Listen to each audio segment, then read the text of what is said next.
మా పర్సంటేజ్ తగ్గించిండు, మాది 46% కాదు అని చెప్తున్నాడు. ఇవాళ అసెంబ్లీలో మీరు చూసుంటారు, బీఆర్ఎస్ తప్పుపట్టింది, ప్రధాన ప్రతిపక్షంగా మేము, తర్వాత అక్బరుద్దీన్ ఓవైసీ గారు తప్పుపట్టినారు, బీజేపీ తప్పుపట్టింది, కాంగ్రెస్ పార్టీ తప్పుపట్టింది, బీసీ సంఘం నాయకుడిగా ఉన్నటువంటి ఆర్ కృష్ణయ్య గారు తప్పుపట్టినారు. ఇవాళ కాంగ్రెస్ నిజంగా చెప్పాలంటే ఏదో హడావిడిగా ఎన్నికల్లో ఏదో చేయబోయి సెల్ఫ్ గోల్ కొట్టుకుందనే చెప్పొచ్చు. ఏం చేసింది మీరు? 42% చట్టబద్ధత తెస్తామని కామారెడ్డి డిక్లరేషన్లో చెప్పారు. అది తెచ్చారా మీరు? అది జరగలేదు. నెంబర్ 1.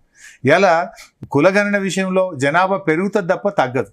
ఇవాళ చాలా స్పష్టంగా మేము ఏమడిగినాము, మీరు ఎస్కేఎస్ డేటా ప్రకారంగా కానీ లేదా ఓటర్ లిస్ట్ ప్రకారంగా కానీ ఆధార్ కార్డుల ప్రకారంగా చూసినప్పుడు ఆ మూడింటి కంటే కూడా మీరు చేసిన కులగణనలో బీసీల జనాభా తగ్గింది.